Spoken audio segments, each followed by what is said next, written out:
Hi, my name is Dan Reed. I'm with Nelson Nygaard. I'm from DC, and today I saved a chicken. So the reason I'm talking here today is not about the chicken I saved, which you can ask me about later, but is about how we can find a new way to do public meetings that actually engages the people who might be affected by the thing that we're trying to do. And I call it, if you can't bring people to the table, bring the table to them. So we've seen this before. The usual suspects who come to every community meeting you've been to, they all very long-winded, lots of convoluted stories, and one of them is really, really sinister and might be Kevin Spacey, but I don't know. I am Kaiser Sose.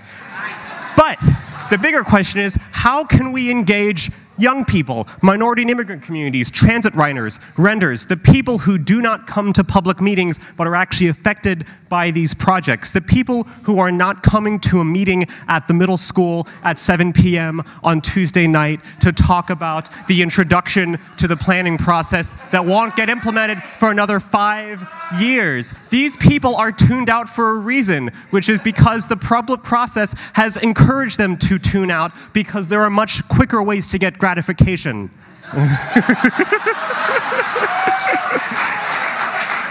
So this is what our solution is. Mobile workshops, providing more, which give you more input, broader input, and more detailed input from people who actually get affected by the thing. And there are 3 principles that we do in these mobile workshops. They are to make it easy, make it fun, and make it inclusive.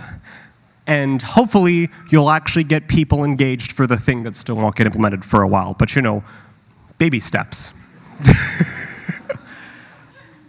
So, thank you. First, make it easy. Where do people go? Not the middle school at 7 p.m. on Tuesday night. They are maybe at a bus stop.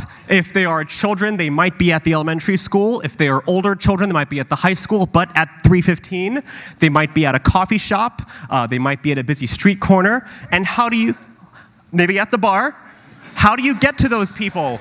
You rent a giant box truck or a moving truck.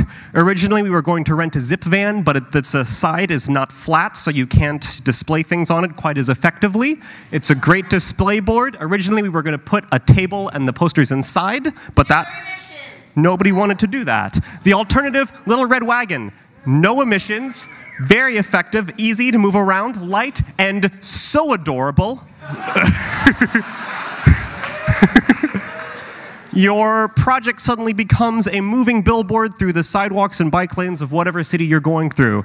Next off, put whatever visuals you have on the thing. Maps, posters, pictures, stickers, lots and lots of stickers and bright colors and things, because people like bright colors and they will be drawn to your bright colors and pictures and stuff, and then they'll be like, what are those bright colors? And then you can be like, these bright colors are a map, and they're a map of your community, and there are intersections on here, and I want to know if you think the intersection is scary or terrible or good and wonderful, and I'm going to give you a sticker, and the sticker has like a happy face or a sad face or a picture of a bike on it, and then you put the thing on there, and then you can tell me what you want in that thing, or if you like the thing and you don't want the thing to change.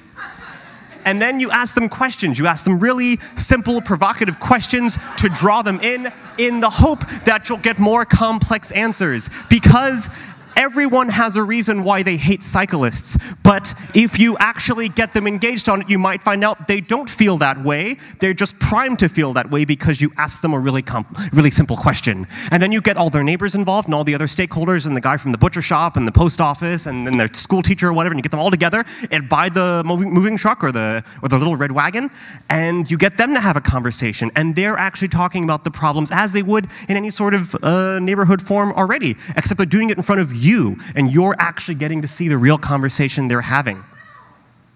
And the best part is when you get all these people in the room together, you find out they all have something to contribute. Little kids, big kids, senior citizen kids, everybody has something to say. And they're going to have questions about what you're doing.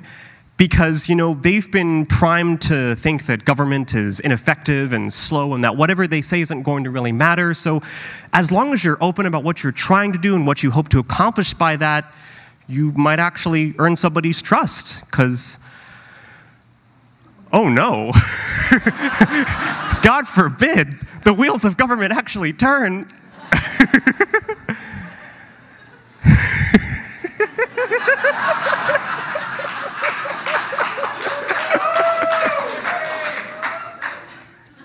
So,